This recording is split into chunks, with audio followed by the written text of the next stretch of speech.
Assalamualaikum warahmatullahi wabarakatuh. Anak-anakku sekalian, siswa SMP Negeri 1 Batang yang dirahmati Allah.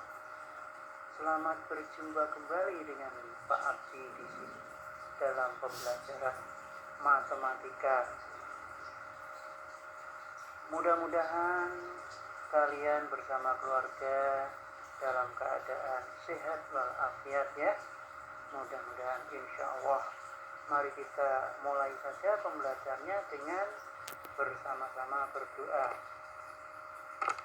Bismillahirrahmanirrahim. Raditu billahi rabba wa bil islami dina wa bi Muhammadin nabiyyan wa rasula. Rabbi zidni ilma warzuqni fahma. Amin. Semoga Allah Subhanahu wa ta'ala memberikan tambahan ilmu kepada kalian dan pemahaman yang baik, insya Allah. Lanjutkan anak-anak ya materinya. Pada pertemuan yang kedua minggu lalu kita sudah sampai pada 1.2, yaitu penjumlahan dan pengurangan bilangan bulan. Sekarang kita masuk kepada sub pokok bahasan 1.3, yaitu operasi perkalian dan pembagian bilangan bulan. Tujuan pembelajarannya adalah setelah pembelajarannya nanti diharapkan siswa dapat 1. Menggunakan sifat-sifat perkalian untuk menentukan hasil perkalian bilangan bulat. Yang kedua, menggunakan sifat-sifat pembagian untuk menentukan hasil pembagian bilangan bulat. Dan kita akan pelajari satu per satu ya anak-anak ya. Yaitu apa? Operasi perkalian bilangan bulat dan sifat-sifatnya. Perhatikan contoh berikut ini. Suatu gedung tersusun atas 5 lantai. Jika tinggi satu lantai gedung tersebut adalah 6 meter, tentukan tinggi gedung tersebut. Menghitungnya tanpa atap ya. Nah, bagaimana kalian menyelesaikan permasalahan tersebut? Kalian perhatikan itu ya. Nah, sehingga di situ ada angka 5 dan 6. Berarti 5 kali 6. Artinya apa itu 5 kali 6? Artinya adalah angka 6 yang di belakang itu ditulis dulu. 6 ditambah 6 ditambah 6 ditambah 6 ditambah 6 sebanyak 5 kali. Ya, jadi angka 5-nya itu jumlah dari angka 6. Ada 5. Nah, sehingga kalau kita hitung sama dengan berapa?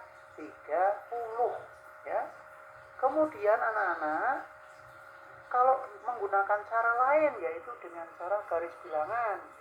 Perhatikan garis bilangan dari titik 0 ke 30. Sebetulnya garis bilangan ini panjang ya, dari 0 sampai dan seterusnya tak terhingga ya. Tapi kita ambil dari 0 sampai 30 saja. Nah, kalau 5 kali 6 itu seakan-akan kalian itu melompat dari 0 ke 6. Sebanyak berapa lompatan? 5 lompatan ya.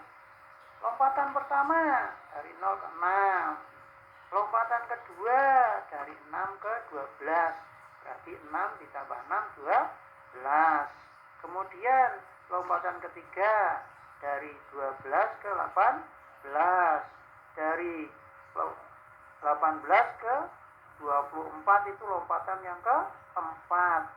Selanjutnya lompatan yang terakhir dari 24 sampai ke 30.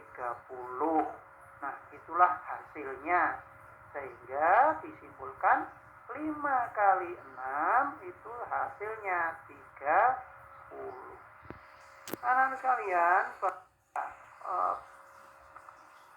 secara umum di dalam matematika, apabila ada A elemen bilangan bulat positif dan B elemen bilangan bulat, maka A kali B diartikan sebagai menjumlahkan B sebanyak A kali.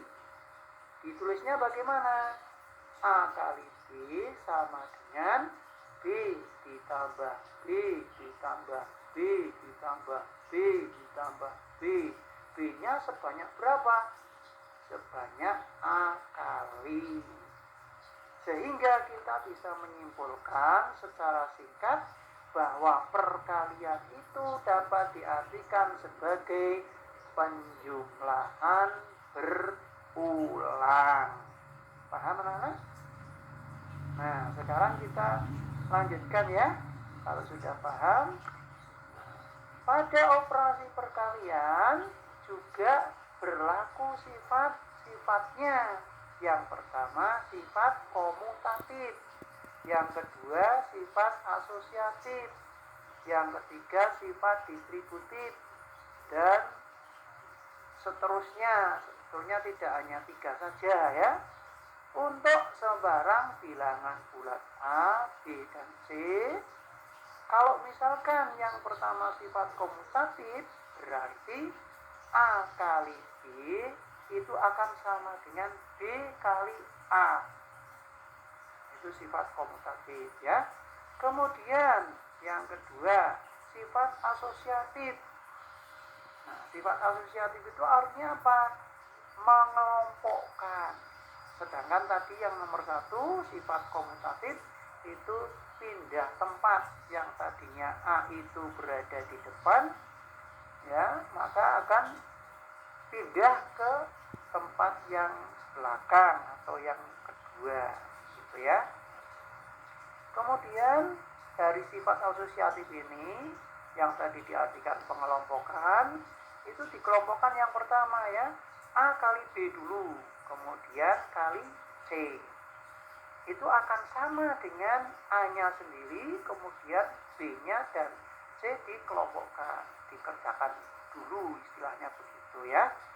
Kemudian sifat yang ketiga yaitu distributif ya, distributif.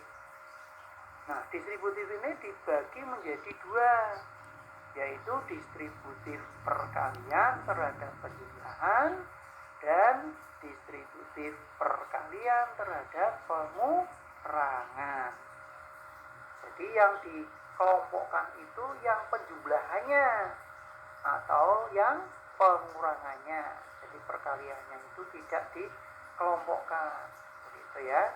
Nah, nanti hasilnya itu pengelompokan dari penyebarannya A, gitu ya. Jadi A-nya itu disebar, makanya namanya distributif. A kali B ditambah A kali C atau A kali B dikurangi A kali C, itu yang pengurangan ya. Kemudian anak-anak, ayo kita mencoba menalar. Tadi sudah Pak Abdi terangkan bahwa sifat-sifatnya perkalian itu ada komutatif, asosiatif, distributif ya. Nah, coba kalian perhatikan ini ya. Bagaimana kalau pada perkalian bilangan bulat A kali B, jika salah satu A atau B-nya itu sama dengan 0, maka coba kalian tentukan kemungkinan hasil kalinya bagaimana ya. Nah, kemudian yang kedua, sifat tertutup pada bilangan bulat terhadap operasi perkalian. Itu artinya apa? Hasil perkalian 2 bilangan bulat adalah bilangan bulat juga. Begitu, misalkan 1 kali 2 sama dengan 2. 1 itu bilangan bulat, 2 itu bilangan bulat. Berarti hasilnya bilangan bulat juga. Itulah yang disebut sifat tertutup. Nah, ya, tertutup. Jadi tidak kesana kemari ya pada bilangan bulat itu sendiri. Nah, maka coba kalian jelaskan ya. Jelaskan ini di buku kalian, dicatat ya, dikerjakan. Mudah-mudahan kalian pasti akan bisa karena kalian adalah anak-anak yang hebat. Begitu ya. Iya.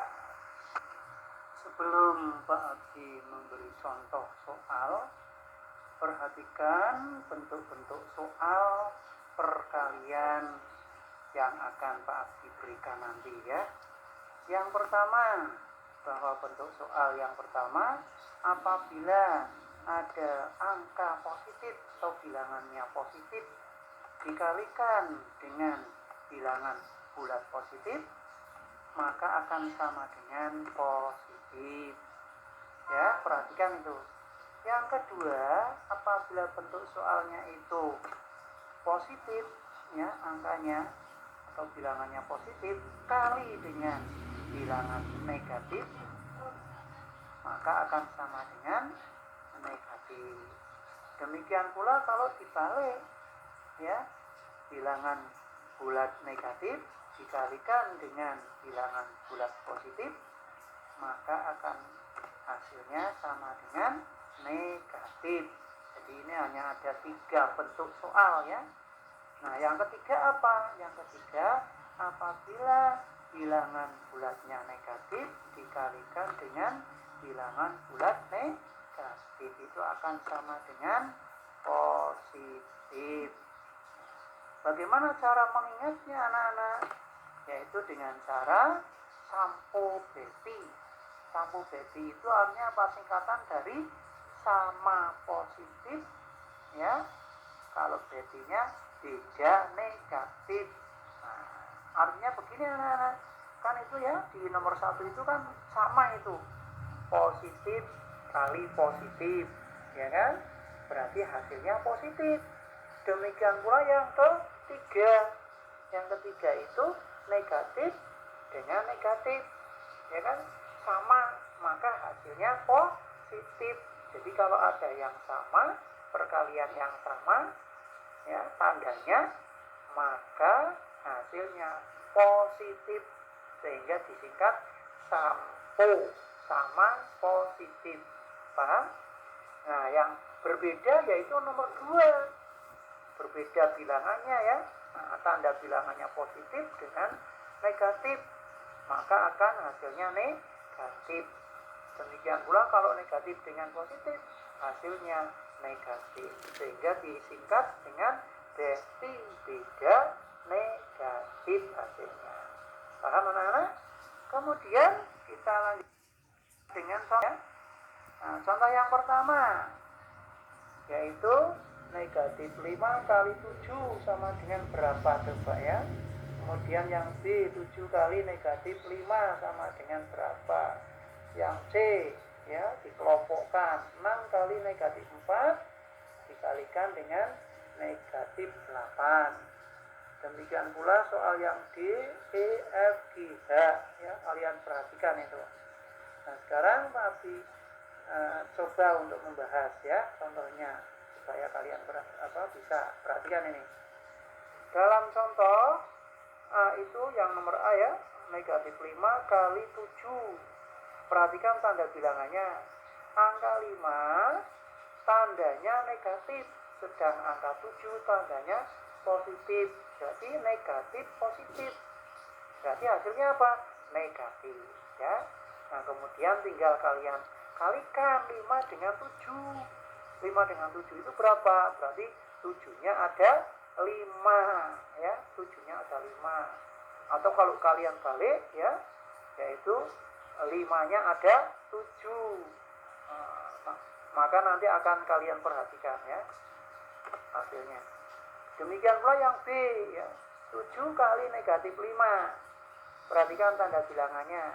Angka 7 tandanya positif, sedang angka 5 tandanya negatif. Berarti tanda berbeda, maka hasilnya negatif. Begitu ya. Nah, sekarang kalian perhatikan itu ya, apabila ada bilangan yang dikalikan itu berpindah tempat, maka sifatnya disebut sifat apa? Sifat komutatif. Paham anak-anak? Bisa dimengerti? Iya. Sekarang contoh yang ke C dan D. Perhatikan. Ya, dikelompokkan. 6 kali negatif 4 kerjakan dulu. Ya. Nah, 6 itu tandanya apa? Positif. 4 tandanya negatif. Maka positif kali negatif hasilnya apa? Iya, negatif kan? Nah, maka tinggal kalian kalikan. 6 kali 4. 4-nya ada 6. Ya kan? Sehingga sama dengan 24. Karena positif kali negatif itu hasilnya negatif, berarti hasilnya negatif 24 kali negatif 8 ya. Nah, jadi 8-nya itu ada 24. Nah, negatif kali negatif berarti apa hasilnya? Nah, sama kan? Yang pertama itu tandanya negatif, yang kedua tandanya negatif, sama, berarti sampo sama positif, hasilnya positif. Tinggal dikalikan 24 kali 8 sama dengan 192. Demikian pula yang nomor D ya. Negatif 4 kali negatif 8 dikerjakan dulu ya, 8-nya ada 4. Nah, karena apa? Negatif kali negatif hasilnya positif, sama positif. Nah, sampo ya kan? Nah, begitu. Jadi 4 kali 8 sama dengan 32 ya. Nah, kemudian 6-nya dikalikan dengan 32 sama dengan 192. Sehingga sifat pengelompokan ini akan disebut sebagai apa? Sifat asosiatif. Paham anak-anak? Bisa dimengerti? Iya, saya yakin kalian anak-anak yang luar biasa hebat sekali. Gitu ya. Kemudian berikutnya contoh yang nomor E ya. Negatif 7 kali negatif 6 ditambah 8. Yang dalam kurung itu kerjakan dulu ya. Negatif 6 berarti punya negatif 6 ya. Terus kemudian ada positif 8. Nah, berarti kamu tulis ya, masih ingat kan cara yang kemarin? Nah, itu akan sama dengan 2 ya.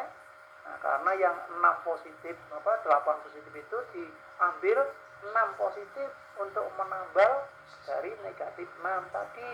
Jadi akan sama-sama menghasilkan 0, sehingga yang duanya yang positif tinggal 2. Nah, kemudian negatif 7-nya dikalikan dengan 2 berapa? 7 kali 2 itu 14.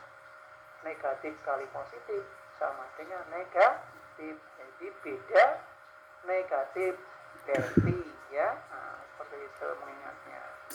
Kemudian yang F, negatif 7 kali negatif 6 dikerjakan dulu. Negatif kali negatif positif ya, 7 kali 6 itu 42. Demikian pula negatif 7 kali 8 ya, berarti sama dengan berapa? Negatif kali positif negatif, 7 kali 8 sama dengan 56. Gitu ya, paham ya anak-anak ya? Nah, sekarang dijumlah. Kalau tadi sudah dikalikan, sekarang dijumlah. Hasilnya berapa? Nah, kita punya positif 42. Nah, punya negatifnya 56. Berarti masih punya sisa negatif, yaitu 14. Sehingga negatif 14. Nah, mari anak-anak kita lanjutkan ya. Tadi sudah kita pelajari operasi perkalian bilangan bulat dan sifat-sifatnya. Sekarang kalian akan belajar tentang operasi pembagian bilangan bulat dan sifat-sifatnya ya. Nah, perhatikan contoh berikut ini. Seekor tupai mula-mula berdiri di titik 0. Tupai itu dapat melompat ke kiri atau ke kanan. sekali melompat jauhnya 3 satuan. Tupai telah melompat ke kiri dan berada di titik 15 sebelah kiri 0 ya. Nah, berapa kali tupai telah melompat? Nah, bagaimana coba kalian menyelesaikan permasalahan ini? Perhatikan ya cara menjawabnya. Soal tersebut bisa kita tulis negatif 15 dibagi ya dengan tanda titik 2 dibagi 3 akan sama dengan negatif 5 atau dengan lambang per ya, garis itu ya, per itu ya, sehingga negatif 15 di per 3 itu akan sama dengan negatif 5. Coba perhatikan sekarang kalau pakai garis bilangan ya, dari 0 ke samping kanan ya, itu ada angka 1, 2, 3, 4, 5. Ke samping kiri ada negatif 1, negatif 2, negatif 3 sampai negatif 17.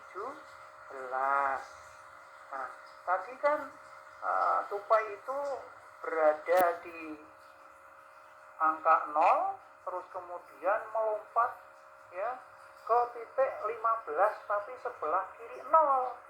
Berarti dari 0 itu melompat sampai sejauh 15 ya. Nah itu ya, bisa ya, perhatikan ya.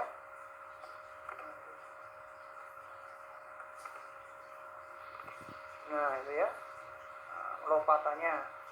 Sehingga kalau misalkan sekali melompat itu si tupai itu jauhnya 3 satuan, berarti dari 0 itu tupainya melompat 3 ya, 3 satuan. Nah ini ya, lompatan pakai garis itu ya, lurus lah itu. Nah 1, 2, 3, 4, 5 lompatan ya, karena tadi melompatnya itu jauhnya 3 satuan sehingga menghasilkan 5 lompatan. Nah karena ke kiri bergeraknya maka hasilnya negatif, begitu ya anak-anak ya.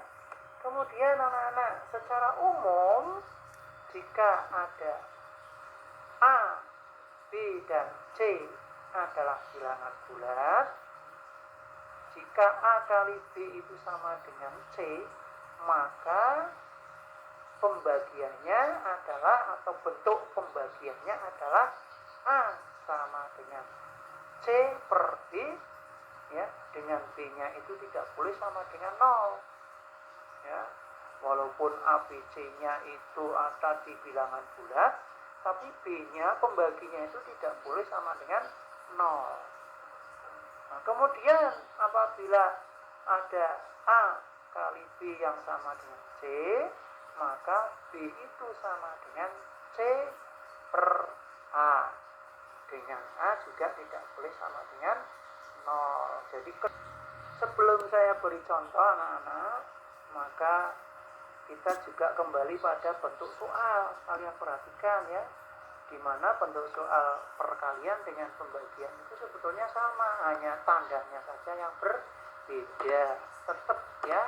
Nah, perhatikan ini, jika X sama dengan 8, Y sama dengan 3, dan Z sama dengan 24, maka bentuk di bawah ini yang benar adalah titik-titik.